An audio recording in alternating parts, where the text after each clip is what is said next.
Welcome, everyone. On this first official episode of Unforgetting, I have invited one of my best friends in the world, Jess Maxwell, to talk about something that's blasting all over social media, the healing journey.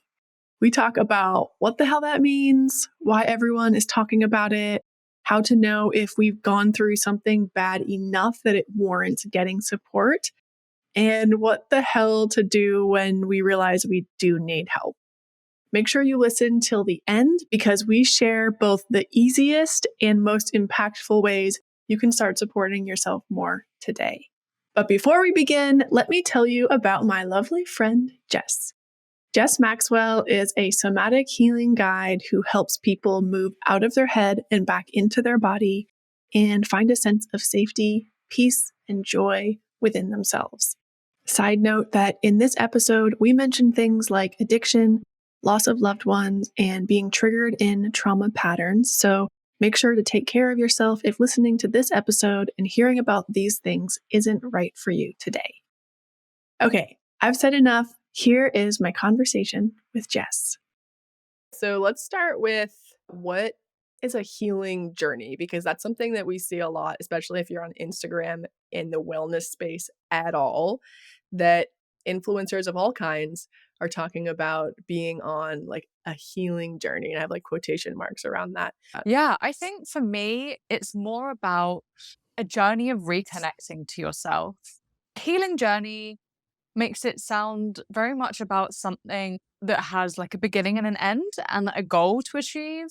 And whilst, there's nuance to it, and that is in some way true, and we can heal from things like trauma, past experiences, to me, it's more about a journey of coming home to yourself, reconnecting to yourself, reconnecting to the parts of you that may be carrying some pain, and helping yourself just to find a bit more like freedom from anxiety, depression, things that have been playing out in your life. Yeah, it's one of those things that we use so often that it's interesting to stop and be like, wait a minute, what does that actually mean? For a lot of people right off the street, if you say, hey, do you feel like you need to reconnect to yourself? They're going to be like, what the hell do you even mean? I'm right here. Did I need to connect to myself? What do you mean reconnect to myself?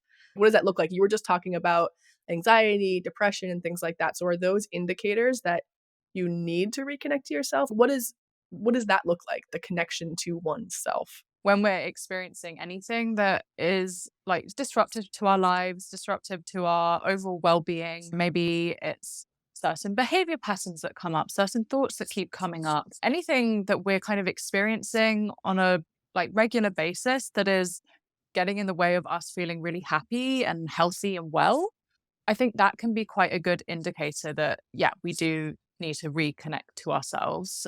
And in terms of what reconnecting to ourselves means, for me, because I work with somatics in the body, a big part of it is we often live our life like in our heads, going around the world, primarily thinking in our minds and slightly disconnected from our bodies, not being really in our bodies. So that is a big part of the work that I do, is like reconnecting to our bodies, learning what it feels like to be in the body, learning what it feels like to feel our emotions, learning what is perhaps underneath some of those, the anxiety, the depression, those things that I was mentioning. So it's kind of, yeah, understanding yourself a bit more deeply and understanding who you are under those different experiences that you might be having, whether some difficult ones like anxiety, depression, etc., or just the things that we tend to experience in this society, in our day-to-day life as being part of this society. What I'm hearing is it's kind of knowing who you are. Like a lot of times we hear people saying like, I don't know what I want. I don't know, like it's hard for me to even tell what's good for me. What boundaries do I even need to set for myself? And it was interesting what you said about the anxiety and depression, because I don't think what you were saying is that anxiety and depression are a sign that you're not connected to yourself, but it's maybe oftentimes it's easy to disconnect from ourselves and fully identify with the I am an anxious person or I am a depressed person. Yes. What's the point of even thinking I'm anything beyond that? But if we're experiencing really significant things like anxiety or depression, it's often coupled with not knowing who you are behind it. Is that what you were saying? Yes, exactly. It's like this thing that's happening on the surface that is like all cloudy, and it makes it hard to know who you are underneath it. And I do think that it can be an indicator that, okay, maybe there are some things going on a bit deeper down that I could start to get curious about and understand a bit more that might be causing some of those things. Every person is different. Everyone has a unique experience, but I know this is like jargon, but going a bit deeper in and beneath the surface and understanding who you are, things you like, things you need, things that make you happy, things that bring you joy, things that you might be scared of, things that you might find difficult. I think it's about getting a deeper understanding of who you are at that kind of deep level. And then from that point, we can start to bring some care to maybe the parts of us that are feeling a bit scared or are not enjoying things. So anxiety and depression aren't necessarily signs that you're disconnected from yourself, but it could also be like you could be anxious because you're genetically predisposed to anxiety in your body, right? And also, you could have anxiety because of something really hard that you went through, that your body's stuck in the loop of that a little bit. So it's not, I'm anxious, I need to reconnect to myself. It might be deeper than that. And so, what you were just talking about now is essentially you're talking about trauma. But even if we just remove that word for a minute and think of if I went through something really hard, what is that an indicator of? Like, how do I know that I've gone through something hard enough that I need to, like, maybe quote, heal? So I think with that, it's all about how are you feeling in your day-to-day life? You know, you could go through something really hard, but actually you're feeling pretty fine in your day-to-day life. So trauma, it's subjective in that it's not necessarily about the thing that you went through, but it's how your body and your mind and you kind of reacted to it. And so even if it's something that you think, oh, that wasn't even a really big deal, it can still have an impact on you in a way that maybe it doesn't for another person and is still totally valid. And so it's about whether that's still affecting you in your day-to-day life, whether you're still feeling maybe a bit fearful or lacking confidence or anxious or low, maybe having certain thoughts or worries that continue to come up. So I think it's really about if we've gone through something difficult in the past, even if we think, oh, someone else has been through something worse than me, just really connecting to how am I feeling in my present day life? Am I feeling happy? Am I feeling well? Or does it feel like there's something that's keeping me in that past or something that just keeps coming up that's making it feel harder to be happy and to be well? That's such a good point, right? Because you and I could be driving in a car together. Maybe I'm visiting you and I'm driving and I'm not used to being on the other side of the road. Yeah. And if we get into a car wreck, that could be something that was traumatizing. Like I have trauma from that you actually walked away fine from and you didn't think it was a big deal. And so we could be the exact same situation. And I have a hard time getting back in a car again because I'm nervous of what happens if someone runs a red light and hits me, which has happened to me, side note. And so like, why is it that sometimes it affects me more than you or you more than me? Or is it because of just like the past experience I had before that moment? Does it matter? Maybe that doesn't even matter. And the only thing is like I might need more support to be able to feel comfortable again. So many times we're like constantly trying to pathologize the reasons the trauma mattered when is that the thing we should be focusing on, or should we be focusing on the support I need to feel good again? Yeah, there are so many different reasons for why it could affect one person in a different way to another person. Like you said, their history before that, how well supported they are, whether they came out of it feeling like they had been attacked, or if they had a sense of, I don't know, bravery or courage that came through from the situation. There are so many different factors. And I think what you said is really important of it doesn't really matter, you know, it doesn't really matter if it affects one person more than the other person. I think you're spot on with it. It's just how we feel in the present and how much support do we need. And that's okay. Like we can spend a lot of time kind of thinking, oh, but my childhood wasn't that bad, or that experience wasn't that bad. This person had it worse. Why am I still feeling depressed? Why am I still feeling anxious? The point is, it doesn't really matter. What matters is that you get the support that you need so that you can enjoy your present day life. Yes, that. Yes. Thank you for Yeah. saying that.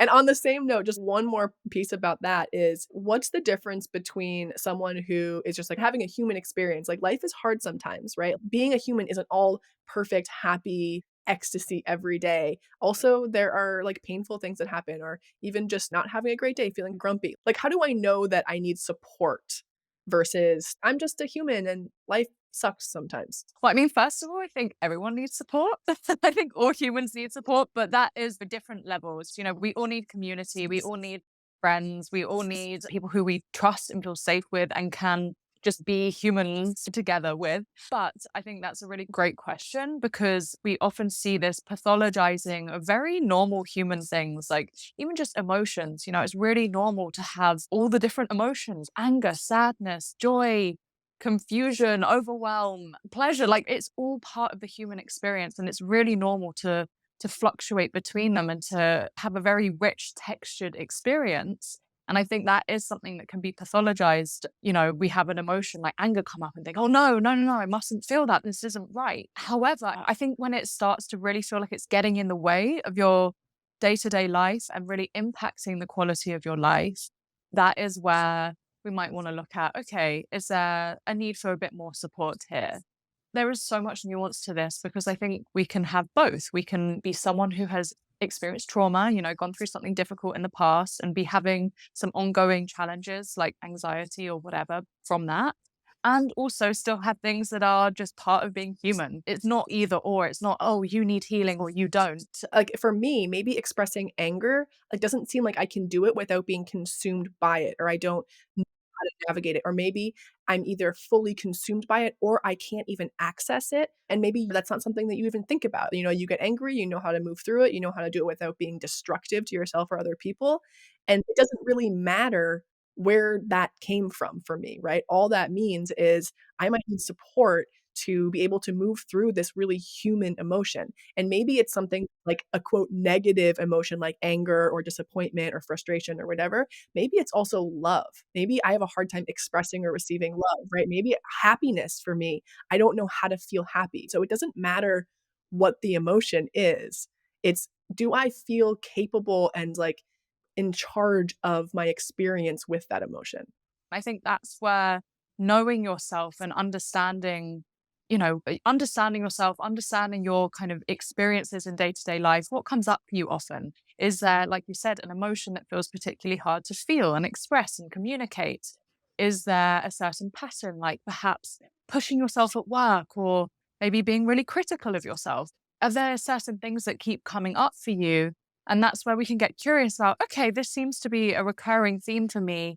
How can I support myself and how can I get some support with this so that I can know how to navigate it more easily, so that I can find a bit more of a sense of peace with it. So I think that's where, like, coming back to what is the healing journey, it's so hard to define because it's not this one thing. It's just about knowing yourself, understanding what it is that you need, understanding what it is you might need more support with, and then this practice of giving that to yourself as best as you can and asking other people to help you with that process. So as we talk about these are things that sometimes people notice as like indicators that, oh man, I actually don't know how to move through anxiety, or I feel like anxiety is running my life, or I can't seem to be in relationship with someone without wanting to run away. Like we have these patterns that we notice within ourselves, and then that's a sign of where we need support. And so I'm curious, like, what's a little snapshot of your background? Like, how did you get to this point of having this awareness of this is how a supported person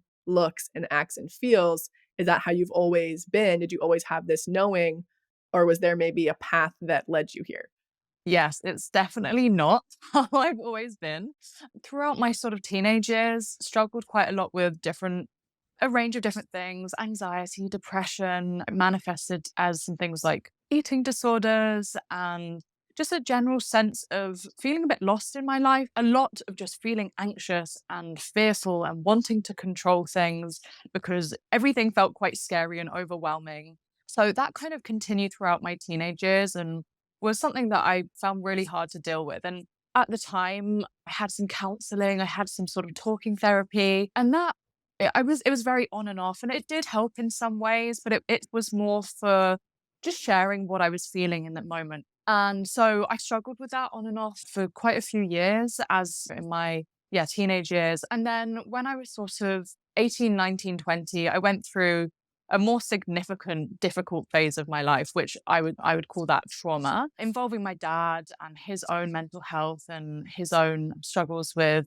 substance abuse, and essentially culminating in him passing away when I was just before, 19 and a half, just before 20. And so at that point, a lot of those things that I was experiencing beforehand, the anxiety, the just feeling really overwhelmed, the extreme, like feeling okay and then crashing and feeling really low, all of those things became more extreme because of that experience that I'd been through. And obviously, grief is hard anyway, but there was some actual trauma kind of mixed in with that, which exacerbated all of these things. And so it got to a point where it was like, I felt like I need to do something about this because I'm barely functioning. Life just felt really difficult. Every day, it just felt like it was a challenge to kind of get through the day because I felt so anxious, or I felt like my emotions would just consume me, or I felt really low. And so from that place, I slowly started to go on what you would call a healing journey, where it was first about understanding what I had gone through with my dad and that experience, and then understanding what I'd been experiencing prior to that during my teenage years, because there had been some mental health struggles pre-existing. And yeah, so with the support of different people, therapists, people in the somatic healing space, trauma healing space, I slowly started to get to the root of some of these things and heal some of the trauma, understand what was causing anxiety, understand what was causing the depression. And yeah, just really slowly, piece by piece, coming back to a sense of connection with myself, coming back to a sense of feeling okay and safe in my body, and then seeing the patterns that I was experiencing of perfectionism, pushing myself too hard at work, people pleasing, some of these kind of quite common experiences, and consciously making an effort to start shifting those patterns to reflect the way of living that I actually wanted. So it's been quite a long journey, and it's definitely wasn't just something that happened overnight. And there were kind of like pieces of the puzzle that I was putting together. But yeah, I think it's really been about self inquiry, self connection, and a lot of support from other people. Thank you for sharing that about your story, because one thing that's like really sticking out to me is the way the system failed your dad. We talk about mental health, and it's just health, substance abuse is a health issue, and it's a community health issue because your dad suffered and was dropped by the system, and you then are also affected by this same thing, and it's a community issue. So thank you for talking about that, and it needs to be something we're constantly talking about, because it's not an individual person has some issue with XYZ, right? This is our health, and it's community, and it's something that every person deserves support with. So thank you for saying that. And now that you're talking about like the community support that you needed, in the beginning of our call, we started talking about these symptoms like anxiety, depression. You're then saying that this is something you went through too. So were the symptoms the things that you needed to fix to feel better? How do you think of symptoms in this context? I think it started by feeling like, okay, these are the things that I'm struggling with. These are the things that are making my day to day life harder: anxiety, depression, overwhelm, insomnia, just feeling a lot of fear, feeling quite extreme emotions. And then some of the patterns that I mentioned: working really hard, being very busy, perfectionism, etc. So it started with having this awareness of these are the kind of symptoms that I'm experiencing that are impacting my quality of life and making life harder and not fun. And it's quite easy from that place to then see those symptoms and those experiences, those patterns through very, very negative lens and think, oh, wow, these are things I need to fix. These are things I need to get rid of. These are bad. These are wrong. These are negatively impacting my life. I want to get rid of them. And of course, there is truth in the fact that those things were impacting my life. And yeah, they're not fun. They're not easy. They're not comfortable. But I started to try to fix and get rid of these things. And I sort of was spinning my wheels and putting a lot of energy into that and not getting very far, because it was coming from a place of berating myself and criticizing myself and pathologizing all these things and thinking that I was wrong, thinking that I was broken, and beating myself up, putting even more pressure on myself. That just actually makes the process of shifting these things that, the things that we wanted to shift in the first place to give us a better quality of life, it makes that process of shifting them even harder. Because say we want to experience less self-criticism, but we are being really critical on ourselves for the self-criticism, yeah, it defeats the point. We're trying to fight fire with fire, the exact same kind of feeling that we are wanting to shift. So, yeah, after my experience of trying to get rid of these things and really vilifying them and seeing them as wrong and broken, I essentially, with the support of other people and my own research into this topic, realized that a much more enjoyable and more effective approach to healing, to shifting these things, these symptoms and experiences that we don't want to have, is actually approaching them with compassion. Curiosity and compassion have been like the absolute foundation to actually being able to shift these things, which is why I then created Already Whole, because this is something that I see quite often is people want to shift the things that they're experiencing, say anxiety, for example, and then they end up putting so much pressure on themselves and they feel like they're not doing a good enough job and they beat themselves up when anxiety does come up again. And maybe they even fear the anxiety or they really judge themselves for having anxiety. And it's like that loop that is so hard to get out of when we can actually just bring a bit of curiosity, compassion, gentleness, love, support, kindness, that kind of feeling into the way that we approach navigating the anxiety. It makes it so much easier and so much more enjoyable. I love what you just said about anxiety, because anxiety is one that's a really clear loop that we can see. Like, I feel anxious and being anxious is uncomfortable. So then I get anxious about feeling anxious again because I don't want to feel anxious. So then I'm like anxious about being anxious, which makes me anxious. And it's like this, you're just stuck in the loop. And what you're suggesting is, like, when we stop judging, or not even judging, when we bring more compassion to the parts of us that fear anxiety, it can disrupt that loop and create a new sort of pathway in that relationship to our anxiety. That's something I speak about a lot, is changing our relationship to the anxiety, changing our relationship to the thing that we're experiencing that we want to change.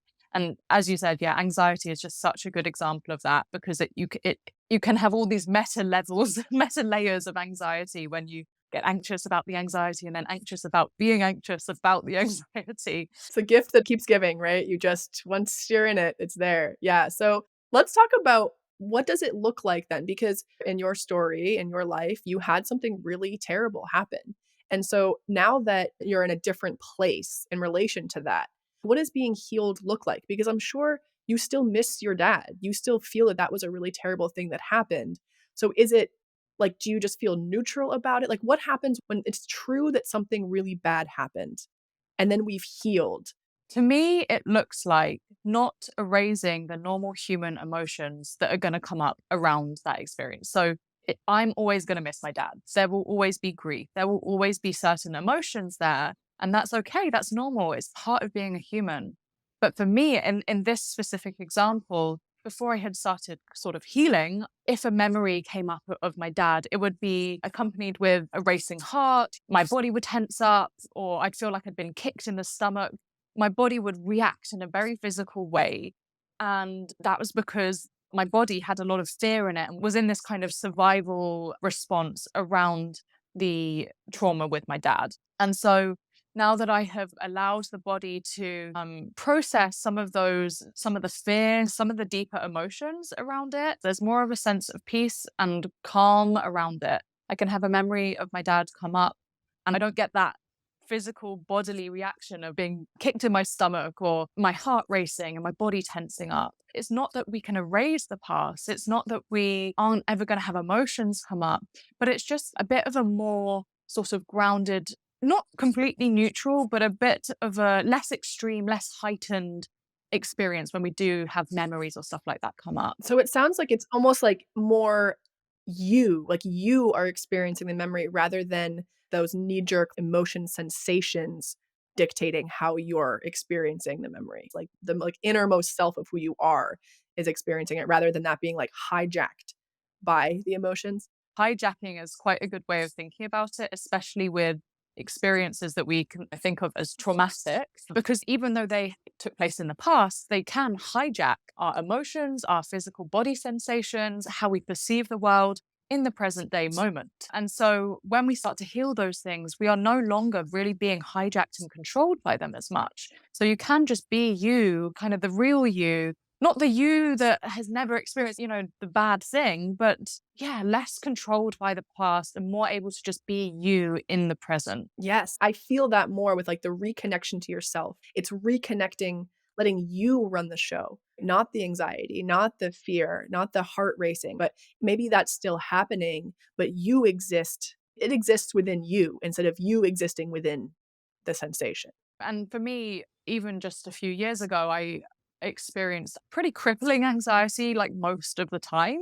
It would just be there. It would become more intense and then become less intense, but it would be like this baseline level of anxiety that was there a lot of the time.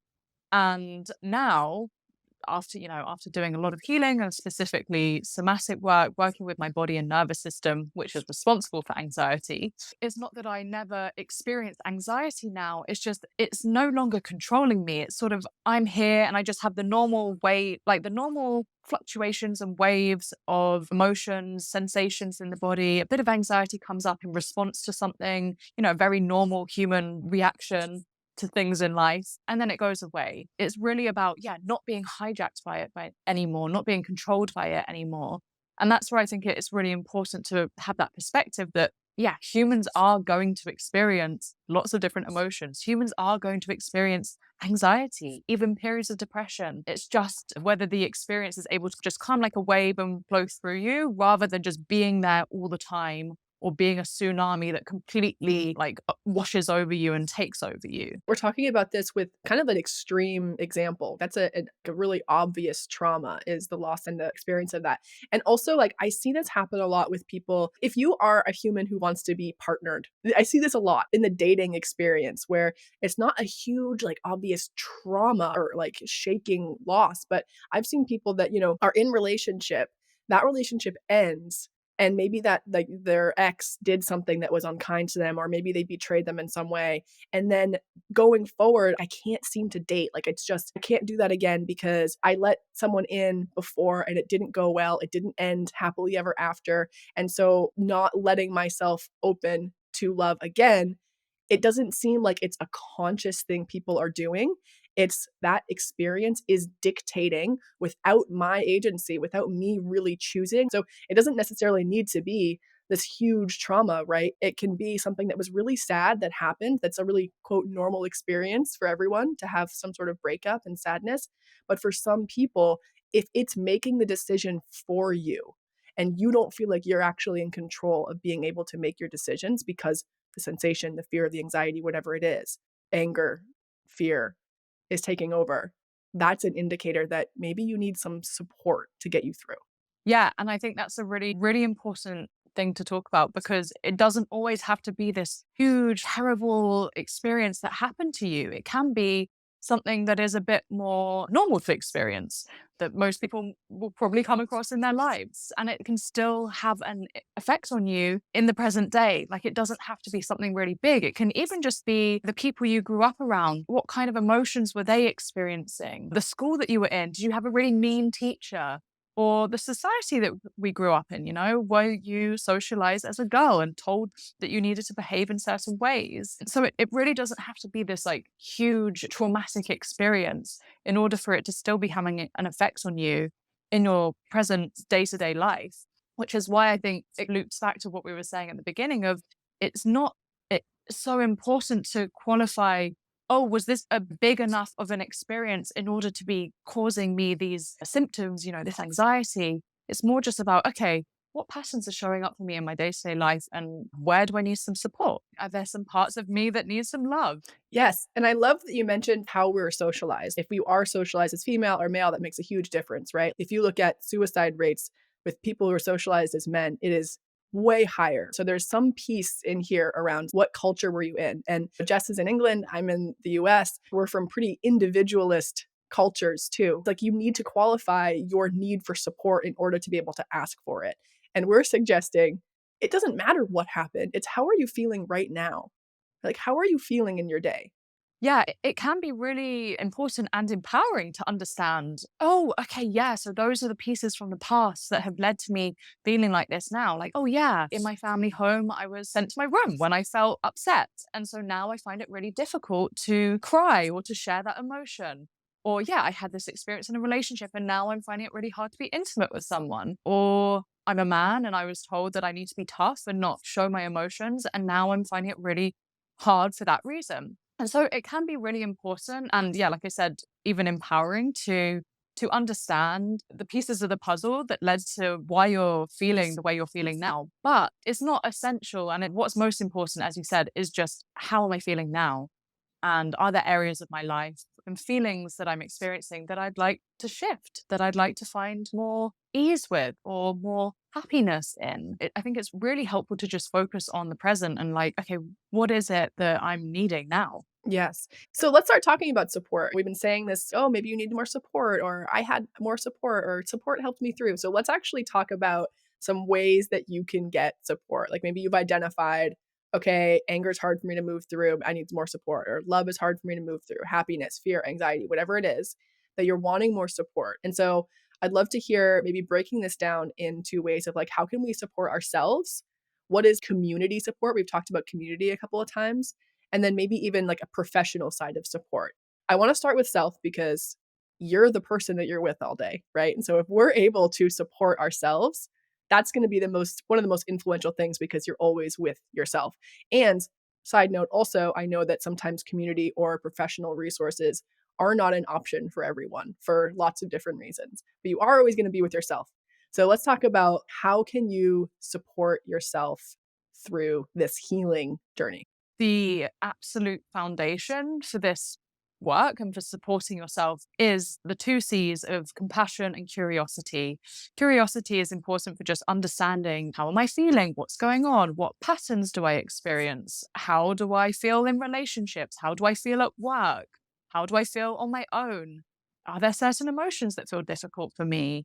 Do I know when that started? There aren't a prescriptive set of questions to ask yourself, but just starting to notice what you experience on a day to day basis or regularly and becoming curious about what's it like to experience that. And I wonder what's underneath that, or I wonder when that started or what that might have come from. I love the word curiosity because it, to me, that word is kind of like free of judgment. It's not like, oh, well, I've got to, become the detective and find all these answers and figure it out because I need to fix myself. It's a much more gentle approach. And then compassion and just being kind to yourself and being gentle with yourself. And it's a bit of a cliche, but treating yourself like you would treat a friend, I think it's a really simple foundation, but is so, so important. And I think all of us could benefit from continually practicing being really compassionate with ourselves. So I think that those two C's, the compassion and curiosity, are a really great place to start. And then a really important piece here is, and this kind of comes into the curiosity, but understanding what it is you might need to just to help with the things that you're feeling or to help with the things that you're experiencing. Is there some kind of unmet need? Perhaps there's a need to feel connected to another person and to feel safe with another person in order to be able to share how you're feeling with them. It's just one example, but just seeing if there's anything that you actually need in order to make the things that you're struggling with feel a little bit easier. Yeah. So when we talk about compassion and curiosity, I believe, and I think you do too, and we're going to talk about this in later episodes, but we are all naturally at our innermost core of like our humanness, naturally compassionate and curious beings. And so if I'm feeling anxiety and I want to approach that with curiosity and compassion, but I actually don't feel curious and I don't feel compassionate, I feel frustrated and impatient, then actually maybe even zooming out again and seeing if you can have compassion or curiosity about your impatience that you're feeling. Like, why is that something that you think you need to be fast in fixing, right? And when we get in touch with the compassion of, oh man, maybe part of me feels like if I don't fix this quickly, I'll never be in successful relationship or something. And when we get curious about the reasons why we're having these judgments to begin with, it's usually boils down to a feeling of like just wanting to be loved or wanting to feel safe or something like that. And so if you don't feel like curiosity or compassion is accessible, again, that's not a reason that you're like wrong. It's another sign of something else that needs to be loved. And one way to sort of back into this is by, like what you said, thinking about the way you feel toward people that you do feel those things for. You and I talk all the time, and sometimes I'll be sharing something and you'll say to me like, Hannah, you wouldn't say that to me, or vice versa. Just getting curious about like, how do I feel about the people closest to me? How do I feel about an innocent child, or me, if I think of me as a child, and just practicing like flexing that muscle. You don't have to jump in with Hannah at 34 feeling anxious. If that feels really inaccessible, what about Hannah at 2? What about Hannah when she was a baby and she didn't do anything wrong ever? And starting to just flex that compassion and curiosity muscle that we all do have toward other things. And then as we build that muscle, maybe then starting to slowly turn it towards ourselves and sort of shining that spotlight on ourselves.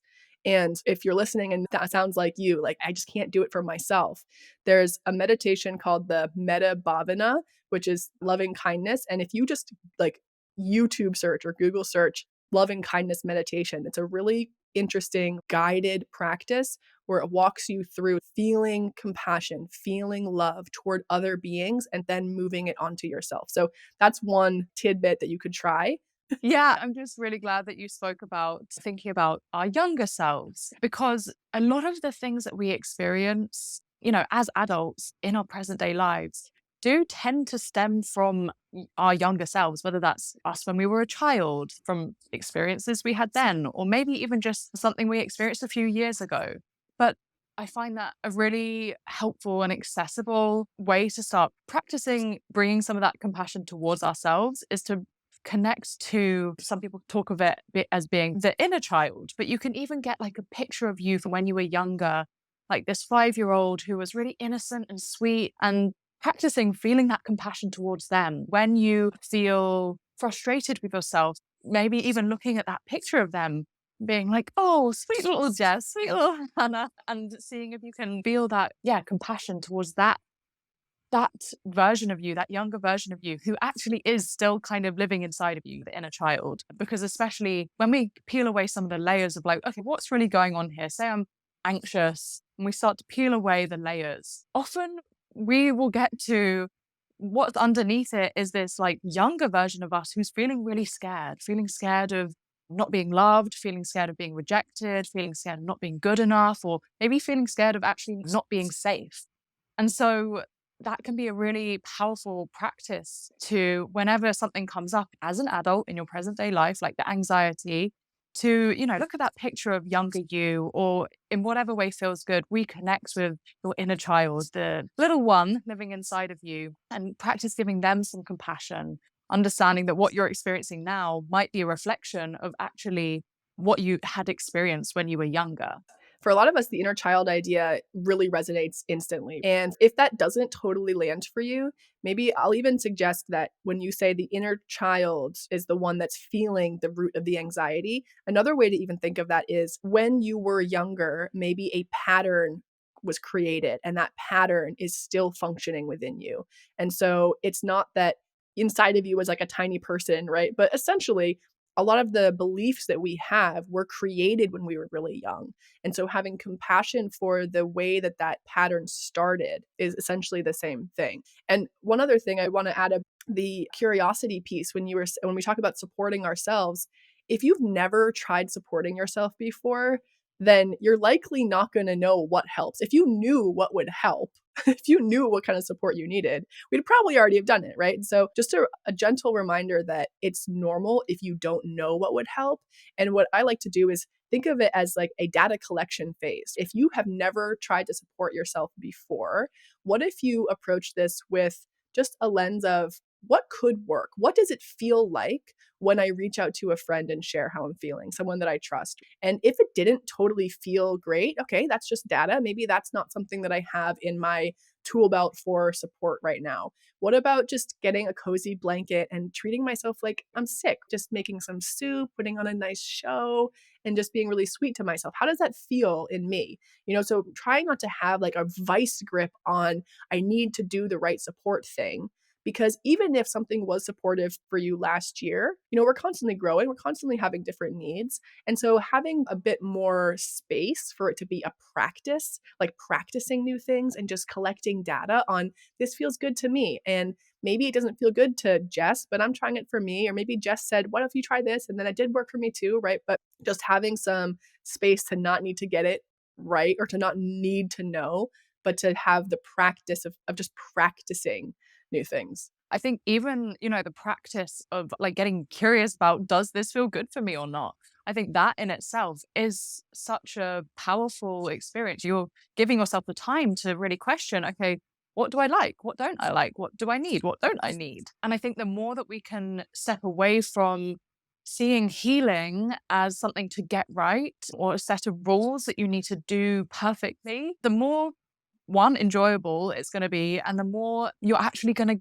get to understand what it is that you need. Because when we have all that pressure on ourselves of, I've got to figure this out, I've got to understand, I've got to perfectly be curious and compassionate towards myself, and I need to know exactly where these things are coming from and exactly what to do to shift them, it's just going to create so much pressure and so much room for self criticism and so much room for not actually being able to hear what we need. So yeah, as much as we can, letting it be, trial and error, a kind of imperfect exploration, and yeah, lots of room for messiness and humanness and not needing to be perfect or get it 100% right. I think that's a really good way to approach it. Yeah, and just like the same event could cause trauma for me and not for you, the same support could feel really supportive for you and not for me. And that's totally normal. And we're in this age of social media, Instagram, influencer wellness, and sacred routines and all this shit. If you see like someone says, like, oh, this devotional morning practice changed my life and helped me heal, and then you try it and you fucking hate it, that is not an indicator that there's something wrong with you. And it very well could be working for that other person. That's great. If that works for you, awesome. But just because something works for someone doesn't mean it's going to work for you. A very easy example I have of this is getting comforted by other people. And you made a really good point that this actually could be a pattern that makes sense for the home environment that you grew up in. But like when my husband, for example, is really upset, he loves to be like cuddled on, just hugged, touched, held, kissed. Like I could kiss his entire face and it just makes him feel so much better and so supported. And then me, if I'm upset or stressed or anxious and he tries to like kiss my face, I would freak out. It feels overstimulating. I need space. Like that's not what I need, right? And so it's not that I'm wrong and he's right or he's wrong and I'm right. It's just giving the grace to ourselves to have curiosity about what feels good for us and be able to request it from other people. And so once you start this data collection phase on your own, you can also start doing this with your friends. Once you have more information about what feels good to me from me, you can also start doing that with community. And I want to just have a giant disclaimer here that just because someone is your family and just because someone is like close to you in your life does not mean that you need to share this part of you with them. People can be really supportive in certain ways and not in others, and that's okay. But like, how do we start building community within our like support of ourselves? I think yes to everything you've just said. Something important to note here is that giving yourself what you need, offering yourself compassion, and starting that process of self support can actually, once you've got a bit more familiar with it, can actually feel a little easier than reaching out to other people. I just want to really note that sometimes it can feel hard. Sometimes it can feel really vulnerable or difficult to actually reach out for support or to actually say, this is what I need. Like when I'm feeling sad, would you hug me? When I'm feeling angry, can you like give me some space or whatever it is? I just want to note that that can actually feel quite difficult for some people. And so starting by seeing if there's someone who, just one person or a few people who you do feel more comfortable with, more safe with, and going slow and just dipping your toe into it and just practicing with one thing, like, oh yeah, I'm feeling kind of sad today. I'm going to reach out to a friend and let them know. And maybe I'm going to ask if we could meet up and have a chat. It's like strengthening that muscle of how comfortable you feel in sharing with another person or with a group of people how you feel and asking them for what you need. But it's so invaluable because as you do become more comfortable with that, you are just building this network of people who you can lean on and who you can support too. And I think that's a really beautiful thing and something that is often missing in our society is that sense of community and community support. Something else I want to mention is that you don't owe anyone the details of your trauma in order to get support from them. And it's okay to say, I'm feeling really anxious, I'm feeling really sad, and to stay rooted in what you're feeling rather than the whys. And, today Jess chose to share some of the details of her past, but that is not necessary to get compassion from other people. And if you are surrounded right now by people who automatically ask why and want to understand the reasons that you're feeling a certain way, then it's an opportunity to start practicing saying, I'm not comfortable talking about the details of why right now, but I'm feeling really sad. And it would feel good if I could just talk to you about what I'm feeling and you just listen and say, I hear you and I care about you and I want to be there for you. And just also relinquishing from the people in your life the feeling of like they need to do something to fix, or they need to be able to offer information to help, and to just gently let them know, like, I don't need you to fix this. I don't need you to help me. I just want to feel like you see me and you just see what I'm going through. And just you listening makes me feel less alone. So that would feel really good. And especially when it comes to trauma, talking about it actually can sometimes make you feel a lot worse. And like with Jess, what you were saying, in the beginning stages of your healing, even just thinking of your dad would actually launch you into that hijacking feeling of the trauma that you're going through. And so if you are in a place where you have something that's too difficult to even talk about, that's a great time to then move into like the professional support phase that we're mentioning before. So talking with someone that has had training around how to support someone with trauma. Because like I said, even the idea that, oh, I'll just talk about it, that would help. It seems like maybe that would work, but that's just not how trauma is supported in our bodies. And so talking with a professional therapist or some sort of guide that's received extensive trauma support training, not just some webinar that now they're calling themselves trauma informed, but someone who's really researched and experienced and held accountable by other people on how to best support people with trauma. Yes, 100%. Yeah, because it can be re-traumatizing to just talk about the traumatic experience that you went through and to not have someone who has the proper tools and skills and capacity to support you with that. And in fact, sometimes we don't even need to really talk about the details of our past. We can just work with how we're feeling in the present. We are still able to heal. And so there are lots of different types of support. And, it's going to be different based on where you live in the world and what's accessible to you. And there are lots of different modalities and types of trauma healing therapy. And I work in the more somatic space and really takes into account the body and how trauma is stored in the body. But I think the main thing is just finding someone who you feel safe with and who you feel like you can trust, you feel comfortable with, who, yes, has the training and the skills and the ability to support you, but yeah, can also just makes you feel comfortable, makes you feel seen and listened to and cared for. I think that's a really, really important piece. Yeah. So now that we've shared some ideas on how to support yourself, and I want to give you a chance to share a little bit about what you do. And if the people listening feel pulled toward the things that you're saying and want to learn more about this like already whole program that we've mentioned briefly, let us know how we can keep in touch with you, how people could work with you, all of that good stuff. So, the best way to keep up with the work that I'm doing is currently on Instagram at underscore Jess Maxwell. I provide hopefully helpful content and information there, but also you can reach out and send me a message on there if you have any questions about this or if you're interested in working together. The work I do is somatic healing. So it's working with the body and the nervous system as well as the mind in order to help heal trauma and things from the past that are still affecting us in the present, and just to find a bit more of a sense of groundedness and peace and joy within ourselves so that we can enjoy our lives. So the ways to work with me already whole is a 90-minute masterclass and a short somatic practice.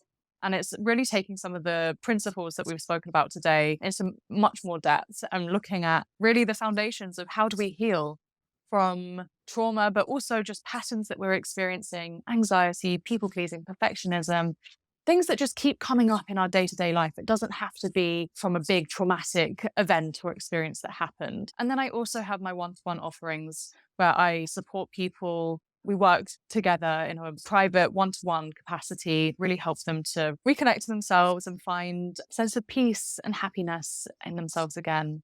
Feel free to reach out to me via Instagram, send me a DM, and we can talk more about the different options.